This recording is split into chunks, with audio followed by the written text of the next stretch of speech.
Question hour Facebook లో మీరు ఓ post చూస్తారు, అంతా నిజమే అన్నట్టు ఉంటుంది, కానీ నిజం కాదట. ఇన్స్టాలో ఓ స్టోరీ చూస్తారు, అందులో చెప్పిందంతా అక్షరాల నిజమని నమ్మేస్తారు. పప్పులో కాలేసినట్టే లెక్క. ట్విట్టర్లో కూడా అంతే. ఓవరాల్ గా సోషల్ మీడియాలో ఫేక్ వార్తలు పబ్లిష్ అవుతున్నట్టు తేల్చారు. వాటి వెనక కొందరి ప్రయోజనాలు దాగుంటున్నాయి. ఒకరికి లబ్ధి కలిగేలా, మరొకరికి నష్టం చేకూర్చేలా అందులోనూ రాజకీయ ప్రేరేపితం ఉన్నాయని కేంద్ర ప్రభుత్వ సంస్థ తేల్చింది. పొలిటికల్ మోటివ్ సైబర్ నేరాల్లో ఆంధ్రప్రదేశ్ అగ్రస్థానంలో నిలిచింది. ఇదేమీ గొప్ప విషయం కాదు. అభివృద్ధిలో, సంక్షేమంలో టాప్లో ఉండే గ్రేట్. కానీ ఇదేం తీరు? ఎన్నికల నేరాల్లోనూ అగ్రస్థానం. ఫలితాల తర్వాత ప్రత్యర్థిపై తప్పుడు ప్రచారాలు చేయడంలో ముందున్నాం. అయితే సోషల్ మీడియాలో ఫేక్ వార్తలను పార్టీలు ప్రోత్సహిస్తున్నాయా? క్యాడరే రెచ్చిపోతుందా? తప్పుడు పోస్టులు వ్యాప్తిని అడ్డుకోలేమా? దేశవ్యాప్తంగా నమోదైన ఈ తరహా కేసుల్లో ఏపీ వాటా ఎంతో తెలుసా? 59%, అంటే సగానికంటే ఎక్కువ. రాజకీయ చైతన్యం ఎక్కువ కావడం వల్లే ఈ పరిస్థితి వచ్చిందా? ఆంధ్రప్రదేశ్లో తెలుగుదేశం పార్టీకి క్షేత్రస్థాయి నుంచి క్యాడర్ ఉంది. శిక్షణా తరగతులు కొనసాగుతాయి. కార్యకర్తలను క్రమశిక్షణకు మారుపేరుగా చెప్తారు. ఇక వైసీపీ విషయానికి వస్తే Jagan hard core fan base ఉంటుంది. వాళ్లు కూడా సోషల్ మీడియాలో యమా యాక్టివ్గా ఉంటారు. ఇటు జనసేనకు యూత్లో మంచి ఫాలోయింగ్ ఉంది. ఇక బీజేపీకి సరే. ఇదే కొంప ముంచుతుందా? ఒకరిని మించి మరొకరు సోషల్ మీడియాలో ఫేక్ న్యూస్ వ్యాప్తి చేస్తున్నారా? కేసులతో ఇవి కంట్రోల్ అవుతాయా? కేవలం పోస్టులు పెట్టడం వరకే కాదు, రాజకీయ ప్రత్యర్థులను దెబ్బతీసేందుకు దిగజారిపోతున్నారు. నీచమైన పోస్టులు పెట్టేస్తున్నారు. కుటుంబ సభ్యుల ఫోటోలను తెస్తున్నారు. మార్ఫింగ్ చేస్తున్నారు. వ్యక్తిత్వ హననానికి దిగుతున్నారు. అసభ్య దూషణలకు లెక్కేలేదు. ఇదే రాజకీయమా? భవిష్యత్తులో ఈ దిగజారుడు ట్రెండ్ పాతాళానికి చేరుతుందా? ఈ ఫేక్ కంటెంట్ను పై స్థాయిలో తయారు చేసి క్యాడర్కు పంపుతున్నారా? పార్టీలు, నాయకత్వం దీన్ని ప్రోత్సహిస్తుందా? లీడర్ దృష్టిలో పడేందుకు క్యాడర్ రెచ్చిపోతుందా?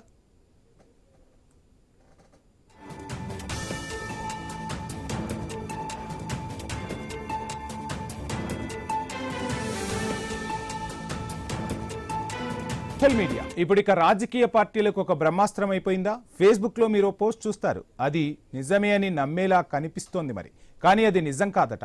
ఇన్స్టాలో ఓ స్టోరీ చూసేస్తారు, అందులో చెప్పిందంతా అక్షరాల నిజమనిపించేలా ఆ ప్రకటన ఉంటుంది. అక్కడ కూడా మనం పప్పులో కాలేసినట్టే లెక్క. ఇక ట్విట్టర్లో సరే. ఓవరాల్గా సోషల్ మీడియాలో ఫేక్ వార్తలు పబ్లిష్ అవుతున్నట్టు తేల్చారు. వాటి వెనక కొందరి ప్రయోజనాలు దాగుంటే మరికొందరికి నష్టం కలిగించేలా ఆ ప్రకటనలు ఉంటున్నాయి. అందులోనూ రాజకీయ ప్రేరేపితం ఉన్నాయని కేంద్ర ప్రభుత్వ సంస్థ తేల్చడం ఇప్పుడు అందరినీ విస్మయానికి గురిచేస్తుంది. ఇక పొలిటికల్ మోటివ్ సైబర్ నేరాల్లో ఆంధ్రప్రదేశ్ అగ్రస్థానంలో నిలిచింది. ఇదేమీ గొప్ప విషయం కాదు. అభివృద్ధిలోనో, సంక్షేమంలోనో టాప్లో ఉంటే నిజంగా అప్రిషియేట్ చేయాల్సి ఉంటుంది. కానీ ఇదేం తీరు? ఎన్నికల నేరాల్లోనూ అగ్రస్థానంలో నిలిచింది ఆంధ్రప్రదేశ్. ఫలితాల తర్వాత ప్రత్యర్థిపై తప్పుడు ప్రచారాలను చేయడంలో ముందున్నారా? అసలు సోషల్ మీడియాలో ఏం జరుగుతుంది? సోషల్ మీడియాను దేనికోసం యూజ్ చేసుకుంటున్నాయి? ఫేక్ వార్తలను పార్టీలు ప్రోత్సహిస్తున్నాయా? క్యాడర్ ఆ వార్తలను చూసి రెచ్చిపోతుందా? ఏం జరుగుతోంది ఆంధ్రప్రదేశ్లో? ఒక ఆంధ్రప్రదేశ్లోనే కాదు, ఇప్పుడు సోషల్ మీడియా చుట్టే రాజకీయం తిరుగుతుందని అనుకోవాలంటే ఎస్, అవుననే సమాధానం చెప్పాల్సి ఉంటుంది. ఇక దేశవ్యాప్తంగా నమోదైన ఈ తరహా కేసుల్లో ఆంధ్రప్రదేశ్ వాటా ఎంతుందో తెలుసా? 59%, అంటే సగానికంటే ఎక్కువగా కనిపిస్తోంది. రాజకీయ చైతన్యం ఆంధ్రప్రదేశ్లో ఎక్కువ అంటారు. ఆ రాజకీయ చైతన్యం ఎక్కువ ఉండడం వల్లే ఈ పరిస్థితులు దాపరిస్తున్నాయా? ఆంధ్రప్రదేశ్లో తెలుగుదేశం పార్టీకి క్షేత్రస్థాయి నుంచి క్యాడర్ ఉంది.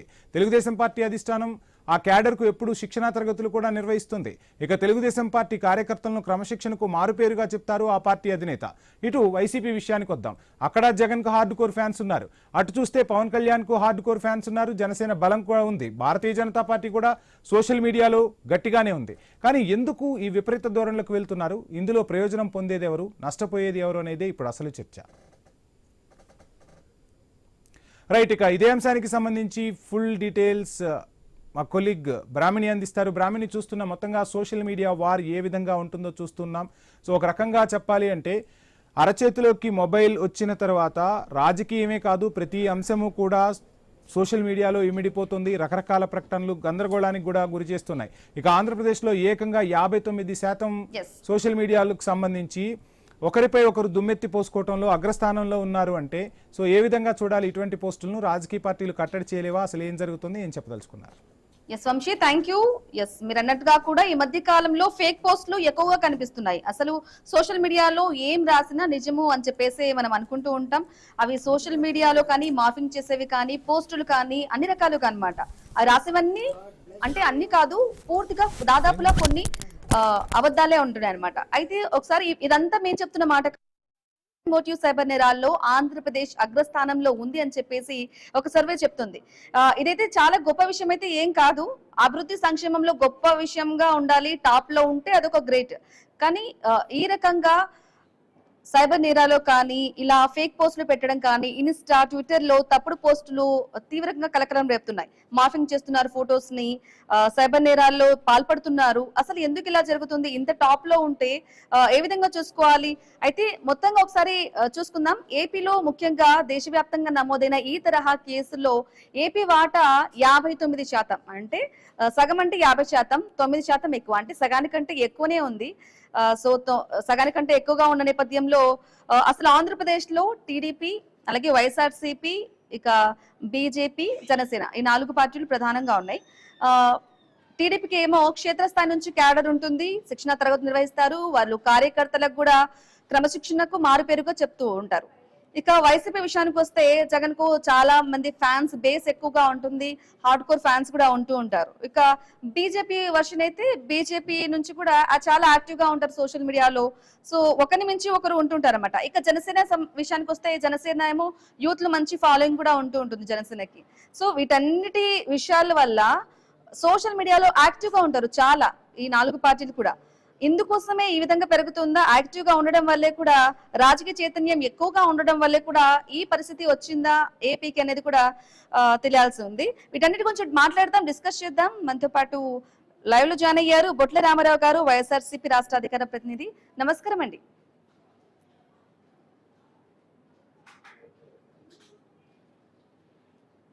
నాడి వినిపిస్తుందా రామారావు గారు? ఓకే, సుధాకర్ రెడ్డి గారు కూడా మనతో పాటు లైవ్ లో జాయిన్ అయ్యారు. సుధాకర్ రెడ్డి గారు మేడం నమస్తే. నమస్కారం అండి. ఎస్ నమస్కారం అండి. పొలిటికల్ మోటివ్ సైబర్ నేరాల్లో ఆంధ్రప్రదేశ్ అగ్రస్థానం నుంచింది. ఏకంగా సగం కంటే ఎక్కువ, అంటే 59% వరకు ఉందన్నమాట. ఎలా చూసుకోవాలి అంటారు? అసలు అభివృద్ధి సంక్షేమంలో టాప్ గా ఉండాల్సిన ఏపీ టాప్ గా ఉంటుంది అని కూడా చెప్తున్నారు, చాలా పెట్టుబడులు కూడా వస్తున్నాయని కూడా చెప్తున్నారు.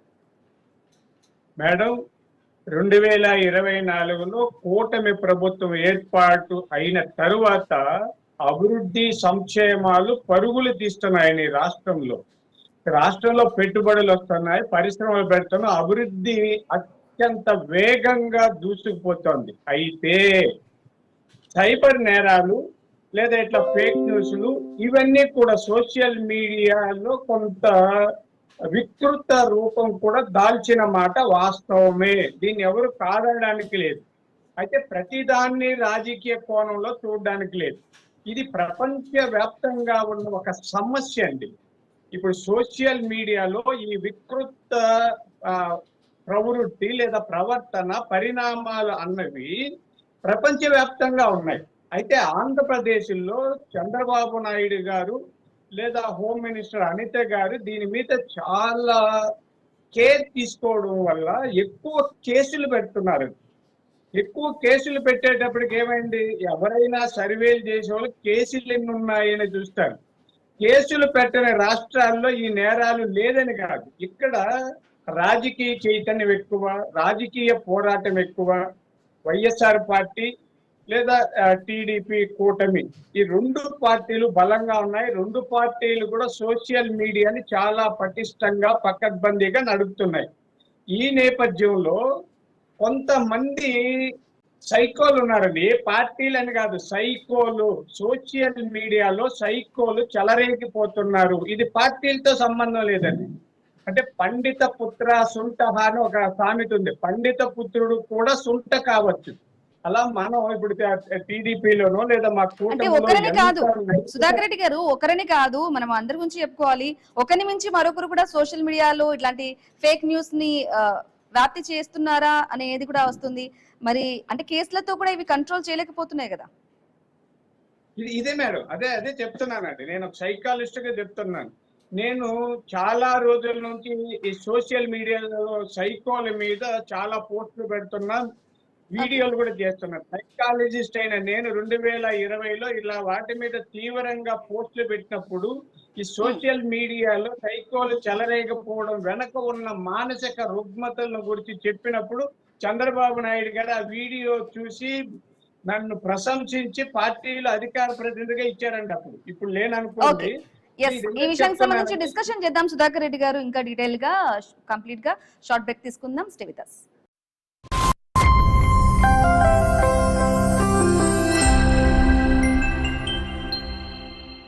మన కాకినాడలో మన చెన్నై షాపింగ్ మాల్ ప్రముఖ సినీ తారం మృణాల్ ఠాకూర్ చేతుల మీదుగా ఈ రోజే గొప్ప ప్రారంభం. The Chennai shopping mall, main road, Kakinada.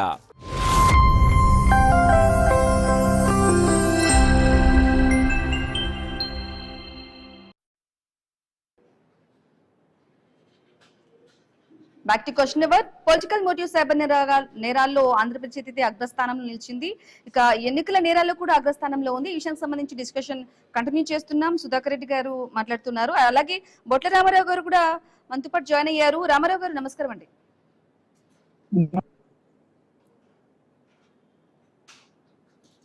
Ramarao గారు,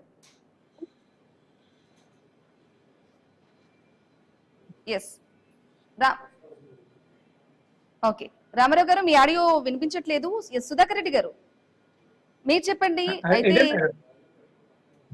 ఈ ఫేక్ కంటెంట్ అంతా తయారు చేయడం వల్ల, పై స్థాయి వాళ్ళు కూడా తయారు చేయడం వల్ల కూడా క్యాడర్ కి అయితే పంపిస్తున్నారు. ఎందుకంటే ఒక మెప్పు వస్తుంది కదా, పార్టీ క్యాడర్ నుంచి ఒక మెప్పు వస్తే నాయకత్వం ప్రోత్సహిస్తుంది, లీడర్ దృష్టిలో కూడా మేము పడతాము అని చెప్పేసి కూడా ఒక వస్తుంది కదా వాళ్ళకి కూడా. ఉందండి. ఇప్పుడు సమాజంలో 4.5% తీవ్రమైన మానసిక రుగ్మలతో ఉన్న వాళ్ళు ఉన్నారండి. అంటే సైకాలజిస్ట్ గా చెప్తున్నానండి నేను. అలాగే సోషల్ మీడియాలో వీళ్ళందరూ కూడా సైకోలు వచ్చేసి విస్తృతంగా విపరీతమైన ద్వేషభావము, ఉద్వేగ లోపాలు, ప్రవర్తన లోపాలతో రెచ్చిపోతుంటారు. అంటే కొంతమందిలో సైకోసిస్ లక్షణాలు ఉంటాయి, కొంతమందిలో డిప్రెషన్ ఉంటుంది, కొంతమందిలో బైపోలార్ డిజార్డర్ ఉంటుంది, కొంతమందిలో సైకోసెక్చువల్ ప్రాబ్లమ్స్ ఉంటాయి, హింసా ప్రవృత్తి ఉంటుంది, ప్రవర్తన లోపాలు ఉంటాయి. వీళ్ళు ఏ పార్టీలో ఉన్నా వాళ్ళ బుద్ధి మారదండి. మీకు గుర్తుండే ఉంటది, తెలుగుదేశం పార్టీలో ఆ అబ్బాయి ఒక అతను జగన్మోహన్ రెడ్డి గారి కుటుంబ సభ్యుల మీద కొంత అసభ్యంగా, అశ్లీలంగా పోస్టులు పెడితే చంద్రబాబు నాయుడు గారు చెప్పి అరెస్టు చేయించారండి. ఇది అంటే ప్రతి పార్టీ కూడా ఇలా నిర్దిష్టంగా, నిర్మాణాత్మకంగా ఆలోచించాలి. మన పార్టీలో ఎవరైనా ఇలాంటి సైకోలు ఉంటే వాళ్ళని నియంత్రించాలి, పార్టీలు కూడా మేల్కోవాలండి. లేకపోతే రామారావు గారి దగ్గరికి వెళ్దాం. రామారావు గారు వినిపిస్తుందా? మీరు డ్రైవింగ్ లో ఉన్నట్లున్నారు. కార్ క్లియర్ గా ఆపేస్తారు కదా, ఓకే ఆపేసి మాట్లాడండి. మనం చూసుకున్నట్లయితే పొలిటికల్ మోటివ్ సైబర్ నేరాల్లో ఆంధ్రప్రదేశ్ అగ్రస్థానంలో ఉంది. ఒకరి మించి ఒకరు సోషల్ మీడియాలో ఫేక్ పోస్టులు తయారు చేయడం వల్ల ఈ పరిస్థితి వచ్చింది. 59% అంటే సగం కంటే ఎక్కువనే వచ్చేసింది. మరి ఇవన్నీ కూడా పార్టీలే ప్రోత్సహిస్తున్నాయా అనే వాదన కూడా ఉంది. మరి మీరేమంటారు? ఇక్కడ వాస్తవంగా మాట్లాడుకుంటే మేడం, ఇది స్మార్ట్ ఫోన్ సిస్టమ్ వచ్చిన తర్వాత, అలాగే ఇంటర్నెట్ కనెక్టివిటీ పెరిగిన తర్వాత, స్మార్ట్ ఫోన్ ఉపయోగించడంతో సోషల్ మీడియా అనేది బాగా పాపులర్ అయిపోయి ప్రతి ఒక్కరి చేతిలో కూడా ఫోన్ ఉంటాం, దాన్ని ఆపరేట్ చేసే సిస్టమ్ వల్ల సోషల్ మీడియా ఆస్పెక్ట్ పెరిగింది మేడం. అయితే ఇక్కడ పొలిటికల్ పార్టీస్ కూడా ప్రధానంగా సోషల్ మీడియా లింక్స్, అదే తెలుగుదేశం పార్టీ అయితే ఐటీడీపీ ఇవన్నీ ఏర్పాటు చేసి ఇది సవ్యంగా జరిగితే పర్వాలేదు. కానీ మనం చూస్తే మేడం, ఐటీడీపీ వేదికగా గతంలో వైఎస్ రాజశేఖర రెడ్డి గారి కుటుంబం మీద, అట్లాగే జగన్మోహన్ రెడ్డి గారి కుటుంబం మీద కొంతమంది చేసినటువంటి ఫేక్ ప్రచారం ఏదైతే ఈ రాష్ట్రం కాకుండా పక్క రాష్ట్రాల నుంచి కూడా ఆపరేట్ చేయడం, ఆ యొక్క పార్టీల్లో కూడా జరిగినటువంటి అంశాలు మనం చూసాం. మరి అది కాకుండా ఈరోజు చూస్తా ఉన్నాం, కొంతమంది నైతిక విలువలు పాటించకపోవడం వల్ల రాజకీయాల్లో ఇవన్నీ అనర్థాలు జరుగుతున్నాయి మాట. ఎందుకంటే సీమరాజు అనే ఒక వ్యక్తి, తెలుగుదేశం పార్టీ ఐటీడీపీ కార్యకర్త, మా పార్టీ యొక్క జెండా వేసుకొని వీడియోలు పోస్ట్ చేయటం, అట్లాగే అసలు యథేచ్ఛగా టీవీ డిబేట్ లో కూడా పాల్గొనడం, ఇటువంటి నైతిక విలువలు ఇటు మీడియా పరంగా కానీ పొలిటికల్ పరంగా కానీ దీన్ని కట్ చేయాల్సినటువంటి ఆవశ్యకత అంశం అయితే తీసుకోకపోవడం వల్ల అనర్థాలు ఉన్నాయి. అసలు ఆంధ్రప్రదేశ్ రాష్ట్రంలో అయితే ఈ పీరియడ్ లో చంద్రబాబు నాయుడు గారి నేతృత్వంలో లా అండ్ ఆర్డర్ వ్యవస్థ పూర్తిగా ధ్వంసం అయిపోయింది మేడం. ఎందుకంటే కేంద్ర ప్రభుత్వమే ఒక నివేదిక ఇచ్చింది, బిఎన్ఎస్ కానీ బిఎస్ఏ కానీ ఇటువంటివి అమలు చేసే దాంట్లో ఆంధ్రప్రదేశ్ ప్రభుత్వం, ఆంధ్రప్రదేశ్ పోలీస్ శాఖ 36వ స్థానం, అంటే చివరి స్థానానికి పడిపోయింది. అందరూ బీహార్ గురించి మాట్లాడతారు కదా మేడం, బీహార్ 15వ స్థానంలో ఉంది బిఎన్ఎస్ అమలు చేయడం అనేది ఎన్ని కూడా నివేదికలు వచ్చినటువంటి ధర్మిల ఇప్పటికైనా సరే హోంశాఖ కానీ, అట్లాగే ముఖ్యమంత్రి గారు కానీ, ఉప ముఖ్యమంత్రి గారు కానీ, లేకపోతే డిఫాక్టో సీఎం లోకేష్ గాని దీని మీద దృష్టి పెట్టాలని చెప్పేసి ప్రతి ఒక్కరు కూడా భావిస్తున్నటువంటి పరిస్థితి ఉంది. ముఖ్యంగా మనం చూసుకుంటే లా అండ్ ఆర్డర్ పరిస్థితి చాలా అగమ్యగోచరంగా ఉంది. మహిళల మీద, బాలికల మీద కూడా చాలా దుర్మార్గాలు, అఘాయిత్యాలు ఈ పీరియడ్ లో జరిగినంత ఎప్పుడు జరగలేదనేది కూడా మనకు గణాంకాలు చెప్తున్నటువంటి మాట మేడం. ఏది ఏమైనా సరే ఈ యొక్క కేసుల అంశం కూడా చూస్తే ఒకవైపునే కాకుండా రెండు వైపులా పెట్టాల్సినటువంటి అంశం ఉంది. ఎవరు తప్పు చేసినా మరి ఈ వేధింపుల కోసం చూస్తున్నారు. సహజ న్యాయ సూత్రాలు ఏదైతే ఏం చెప్తున్నాయంటే ఎక్కడైనా సరే ఒక అంశం మీద 10 చోట్ల కేసు నమోదైనా ఒక చోట కేసు పెట్టిన తర్వాత మిగతా 9 ఎవిడెన్స్ పెట్టుకోమని చెప్పేసి సహజ న్యాయ సూత్రాలు చెప్తా ఉంటే దాన్ని డివేట్ అయ్యారని చెప్పేసి ఈరోజు హైకోర్టు కూడా సర్క్యులర్ ఇచ్చింది మేడం. మనం గమనించాలి. అందరు టాపిక్ డైవర్ట్ అవుతుంది. సుధాకర్ రెడ్డి గారు మీరు చెప్పండి, పొలిటికల్ మోటివ్ సైబర్ నేరాల్లో ఏపీ అగ్రస్థానం ఉంది. మనం ఇంతకు ముందు నుంచి డిస్కస్ చేస్తున్నాం. అయితే ప్రధానంగా ఎన్నికల నేరాల్లో కూడా ఆంధ్రప్రదేశ్ ముందుందంట. మరి ఫలితాల తర్వాతనే ఎక్కువగా ప్రత్యర్థిపై తప్పుడు వార్తలను ప్రచారం చేయడం ఈ విధంగా జరుగుతుంది. మరి తప్పుడు పోస్టుల వ్యాప్తిని మనం ఎలా అడ్డుకోవాలంటారు? మేడం, కఠినమైన శిక్షలు విధించాలండి. నేనేమి టీడీపీలో ఉన్నంత మాత్రాన ఈ రాష్ట్రంలో టీడీపీ వాళ్ళు ఇలా చేయొచ్చని చెప్పనండి. టీడీపీలో మా అధికార విభాగం, సోషల్ మీడియా విభాగంలో ఉన్న వాళ్ళు ఇలాంటి పనులు చేయరండి. మన దురదృష్టం ఏమంటే చాలా మంది ఈ డీపీల్లో పెట్టేసుకుంటుంటారు. చంద్రబాబు గారితో ఫోటోనో, లేదా లోకేష్ గారితో ఫోటోనో, అనిత గారితో ఫోటో, ఈ ఫోటోలు ఇవన్నీ పెట్టేసుకొని ఎవడికి వాడు పిచ్చోడు కూడా వాడు ఆ ముద్ర వేసుకొని అరుస్తూ ఉంటారండి. దీనికి ఏమవుతుందంటే దీని వెనక తెలుగుదేశం పార్టీ ఉందో, బీజేపీ ఉందో, జనసేన ఉందో, లేదా వైసీపీలో కూడా నేనేమి వాళ్ళు ఇలా చేస్తారని అన్ను.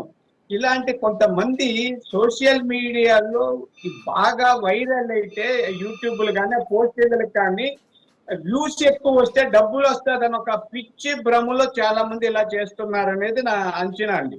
అలాగే ఫ్యామిలీ మెంబర్స్, కుటుంబ సభ్యుల ఫోటోలు కూడా మార్ఫింగ్ చేయడం, డీప్ ఫేక్ వీడియోలు కూడా ఈ మధ్య కాలంలో చాలా వరకు చూసాం. స్వయంగా ప్రధాని మోదీతో సహా డీప్ ఫేక్ వీడియోస్ కూడా చాలా కలకలం రేపాయి. అవునండి, ఇలాంటి వాళ్ళని కఠినంగా శిక్షించాలండి. అందుకని ప్రభుత్వం కూడా అదే దృష్టితో ఉంది. అవగాహన సదస్సులు పెడుతున్నారు, చేస్తున్నారు. ఎవరైనా ఇప్పుడు వైసీపీ రామారావు గారి సోదరుడు చెప్పిన భావాల్ని నేను కూడా యాక్సెప్ట్ చేస్తున్నాను. అంటే ప్రతిపక్షం ఉన్నంత మాత్రాన వాళ్ళు చెప్పేది ఏమి వ్యతిరేకం అనుకోము. ఈ ప్రభుత్వం ఉన్నది ఎందుకంటే సమాజాన్ని ఉద్ధరించడానికి, అభివృద్ధి చేయడానికి, సంక్షేమాన్ని చూడడానికి. చంద్రబాబు గారు కూడా అదే లక్ష్యంతో ఉన్నారు. ఇలాంటి వెకిలి చేష్టలు చేసేవాళ్ళు, మార్పింగ్ చేసేవాళ్ళు, ఫేక్ వీడియోలు పెట్టే వాళ్ళని కఠినంగా శిక్షించడం కోసం మా ప్రభుత్వం ముందుంది. ఎవరైనా వైసీపీ వాళ్ళు కూడా అలాంటి వాళ్ళని తీసుకొస్తే మంచిది. అయితే ఇక్కడ స్వేచ్ఛ అండి, అంటే భావ స్వేచ్ఛ ఒకటి ఉంది. భావ స్వేచ్ఛను చంపేయకుండా అశ్లీల, అసభ్య ఇట్లాంటి వాటిని కఠినంగా శిక్షించాలండి. ఇక్కడ రెండు మిళితం అయిపోతుంది. మన దురదృష్టవశాత్తు చదువు సాము లేని వాళ్ళు, లేదా ఇలాంటి మానసికంగా బాగలేని వాళ్ళందరూ ఇక్కడ రాజకీయాలకు వచ్చేస్తున్నారు. రాజకీయాలు ఒక ఔన్నత్యాన్ని కలిగిన ఒక సంస్థ, ఉన్నతమైన వ్యక్తులు రావాల్సిన సంస్థలు ఇలా ఫేక్ గాళ్ళు కూడా వస్తున్నారు.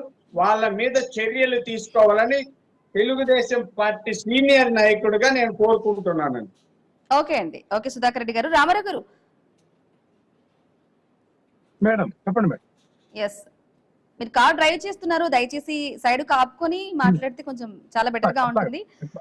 అయితే ఇంతకు ముందు మాట్లాడుకున్నట్లయితే మనము డీఫేక్ వీడియోస్ కానీ, పోస్టులు కానీ, ఫేక్ పోస్టులు కానీ చూసుకున్నట్లయితే ఒకప్పుడు ఏదైనా సోషల్ మీడియాలో ఒక వార్త వచ్చిందంటే మనందరం చూస్తే అది నిజమేమో, అలాంటి పోస్ట్ కూడా తెలిస్తే మనకు ఒక వార్త తెలుస్తుంది అనే ఇదిగా ఉంటుంది.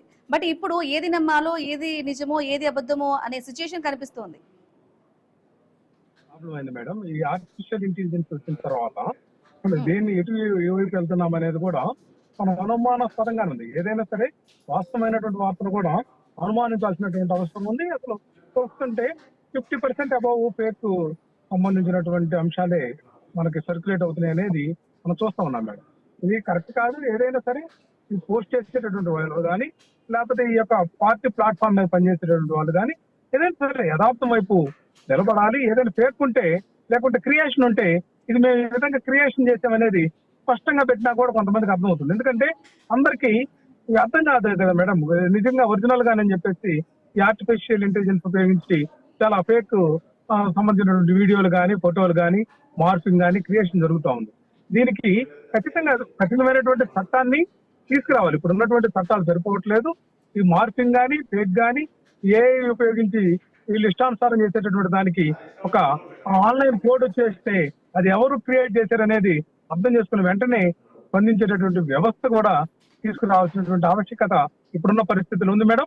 ఏదైనా సరే పొలిటికల్ పార్టీలు ఎవరు కూడా ప్రవర్తించరు కానీ కొంతమంది తమ యొక్క వ్యక్తిగత భావాలను ప్రభుత్వాల మీదనో ఇతర రాజకీయ పార్టీల మీద వ్యక్తం చేసినటువంటి అంశాలు, ముఖ్యంగా అధికారంలో ఉన్నటువంటి ప్రభుత్వాల మీద చేసేటటువంటి స్పందనలన్నీ కూడా ప్రతిపక్ష పార్టీల మీద రాద్ధాంతం చేసి రుద్దుతున్నటువంటి అంశాల్లో కూడా మనం క్లారిటీ తీసుకోవాలి.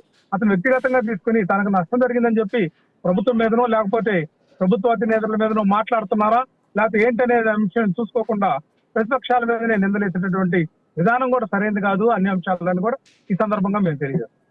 ఓకే, సుధాకర్ రెడ్డి గారు, మేడం పోస్టులు ఈ విధంగా పబ్లిష్ అవుతూ ఉంటే పోస్టులు చేసిన వాళ్ళకి ఒకరికేమో నష్టం ఉంటుంది, మరొకరికి అపోజిషన్ పార్టీ వాళ్ళకేమో లాభం ఉంటుంది. లాభం కలిగేలా కూడా ఇలాంటి పోస్టులు చేస్తుంటారు. మరి ఇదంతా రాజకీయ ప్రేరేపితము ఇంత స్థాయిలో ఉందంటే 59% అంటే మామూలు విషయం కాదు. సో వీటిని అరికట్టాలి, గవర్నమెంట్ ఎటువంటి యాక్షన్స్ తీసుకోవాలి, అలాగే మనలో చైతన్యం రావాలంటే ముఖ్యంగా ఏం చెప్తారు? మేడం ప్రభుత్వం చాలా పకడ్బందీగా ఉంది. పోలీసులు కూడా దీని మీద దృష్టి పెట్టాల్సిన అవసరం ఉందండి. అంటే చాలా చోట్ల ఎట్లా ఉంటుందంటే కరప్షన్ లాలూచీతనాలు ఉంటాయండి. అంటే పోలీసు వ్యవస్థలో కానీ ఎక్కడ కూడా ఇది ఇప్పుడు నుంచి వచ్చిందేం కాదు, తెలుగుదేశమా లేకపోతే వైసీపీయే కాదు, ఆది నుంచి ఉన్న సమస్యలండి. పోలీసు వ్యవస్థల్లో కొంత లోపాలు ఉన్న మాట వాస్తవమే. ఎవరున్నా ప్రభుత్వంలో ఎవరున్నా సమాజంలో కొన్నింటిని అంత సులభంగా మార్చలేము. అలాగే ఇవన్నీ ఎట్లా ఉంటుందంటే కోర్టుల్లో బెయిల్ ఇవ్వడము ఇవి సహజంగా జరుగుతాయి. కాబట్టి పోలీసులు దీని మీద ప్రత్యేకమైన శ్రద్ధ తీసుకోవాలండి. దీనికి ఒక నా ఉద్దేశం ప్రత్యేకమైన ఒక విభాగాన్ని పెట్టాలండి.